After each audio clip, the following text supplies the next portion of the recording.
Saudara, apa yang harus kita perhatikan atau kita lakukan agar video kita banyak viewernya dan banyak mendapatkan subscriber pada akhirnya?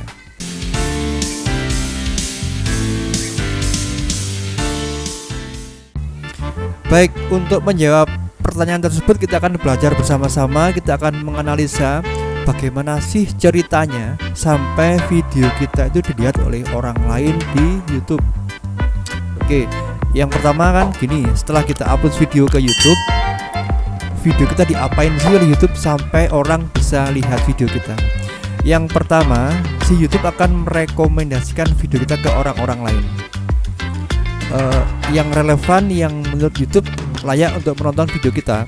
Yang relevan ini bermacam-macam, biar bisa dari kata kunci yang kita bidik, bisa jadi orang-orang yang telah berinteraksi dengan kita.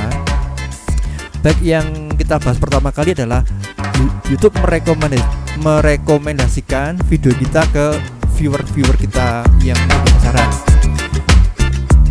Yang pertama, YouTube akan menampilkan video kita ke beranda para calon viewer kita. Nah, pada saat video tampil di beranda, kira-kira tebak nih, apa yang dilihat pertama kali orang melihat video kita? Thumbnail. Jadi poin pertama, thumbnail. Thumbnail ini adalah sesuatu yang membuat orang tertarik untuk mengeklik video kita. Jadi yang berbicara pertama adalah thumbnail. Yang kedua, orang sebelum melihat video, sebelum menyaksikan video, dia baca judulnya. Judulnya menarik enggak sih? Judulnya sesuai dengan yang diinginkan atau tidak. Jadi dua hal yang kita perhatikan, yang pertama thumbnail, yang kedua judul. Nah, setelah judulnya dan thumbnailnya itu menggoda orang untuk mengeklik, berikutnya orang akan melihat video kita.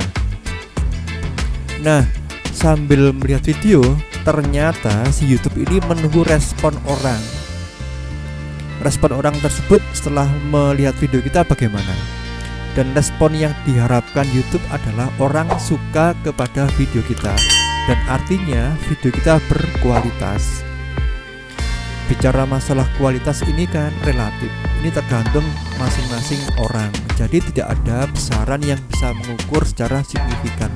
Nah, untuk itu YouTube menggunakan parameter yang berupa retensi penonton atau seberapa lamakah orang betah lihat video kita.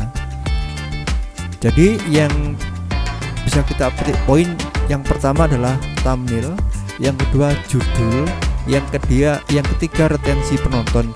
Nah, ini retensi penonton ini bergantung daripada video kita ini cukup menarikkah bagi dia, apakah membosankan ataukah menarik. Jadi respon orang ini sangat menentukan nasib video kita berikutnya. Misalnya kalau video kita begitu dipublish YouTube, responnya bagus dari orang-orang, maka YouTube akan terus merekomendasikan secara lebih banyak lagi gitu.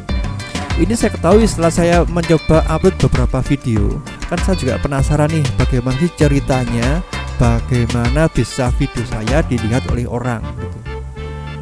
Ternyata ini yang pertama, YouTube merekomendasikan ke orang. Dan rekomendasi ini yang pertama kali menentukan adalah respon orang setelah melihat video kita. Jadi jika kita ingin YouTube merekomendasikan ke banyak orang lagi, kita bikin supaya orang jadi betah lihat video kita. Karena semakin betah orang, kan waktu tonton atau watch time-nya itu semakin panjang, dan ini retensinya akan meningkat. Retensi penonton itu adalah ini loh, angka yang menunjukkan perbandingan antara jumlah waktu orang menonton dan jumlah keseruan video kita. Dan ini dinyatakan dengan persentase. Misalnya videonya 10 menit, yang nonton 5 menit, maka retensinya adalah 50%. Jadi saudara-saudara yang perlu kita perhatikan, yang pertama thumbnail, yang kedua adalah judul, yang ketiga adalah kualitas video. Itu agar video kita bisa ditonton orang dengan mengandalkan rekomendasi dari YouTube. Kemudian yang kedua, kan tadi yang pertama video kita bagaimana bisa sampai dilihat orang. Yang pertama adalah direkomendasi oleh YouTube. Yang kedua dicari oleh viewer.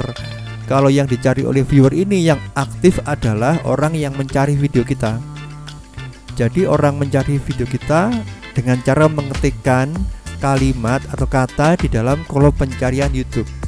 Dan dalam hal ini yang berperan penting adalah metadata ataupun keyword kata kunci yang kita masukkan di dalam video. Nah, YouTube sudah menyediakan fasilitas kita bisa menanam kata kunci ini di judul, di deskripsi maupun di tag. Jadi kita manfaatkan ketiga hal ini untuk menempatkan kata-kata kunci sehingga jika viewer mengetik kata kunci video yang dicari, video kita bisa muncul. Misalnya kita cara membuat thumbnail gitu, maka orang mengetik kata tersebut di pencarian, maka jika metadata atau keyword kita sesuai, maka video kita akan muncul di pencarian. Jadi yang kita perhatikan adalah kata kunci, menyusun kata kunci. Jadi poin yang penting adalah menyusun kata kunci. Nah, begitu dia muncul, lagi-lagi yang berperan adalah thumbnail dan judul tadi. Jadi ada 4 poin ya. Yang pertama kita perhatikan thumbnail, kemudian judul, kemudian mutu video agar tidak membosankan. Yang keempat adalah pengaturan metadata atau keyword atau kata kunci. Nah, itulah yang orang bisa melihat video kita by system oleh YouTube. Yang pertama karena rekomendasi YouTube, yang kedua karena pencarian di YouTube. Nah, yang ketiga yang paling sering ini adalah kita membantu secara manual, secara akal kita membantu YouTube untuk membantu agar video kita ditonton orang dan kita suruh orang untuk menonton. Bisa sharing link di media sosial, dan yang sekarang marak ini teman-teman banyak yang sub for sub, view for view. Menurut saya ini agak kurang menguntungkan secara jangka panjang. Karena kita berharap bahwa orang yang melihat video kita adalah orang-orang yang benar-benar melihat ikhlas, tanpa disuruh, tanpa ada pamrih. Maksudnya gini, kalau ada pamrih kan gini, kamu lihat video saya, kemudian saya gantian lihat videomu, kan jadinya gini, suka atau tidak suka kita terpaksa melihat berapa menit dengan harapan orang yang kita lihat videonya akan melihat juga video kita. Jadi bukan karena suka kemudian lihat video, tidak, tapi karena ada hubungan ada semacam transaksi, bukan transaksi keuangan, semacam sama-sama membutuhkan. Kamu melihat videoku, maka aku juga melihat videomu gitu. Jadi kalau ini terjadi maka akan berdampak kepada retensi penonton tadi yang akan berakibat bahwa video kita direkomendasikan YouTube secara tidak maksimal begitu.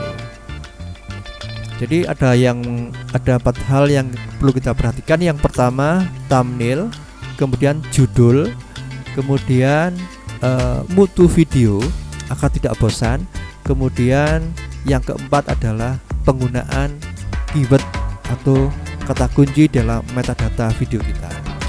Demikian saudara-saudara yang perlu kami sampaikan. Semoga ini bermanfaat dan jangan lupa untuk klik tombol subscribe agar tidak ketinggalan dengan info-info yang berikutnya.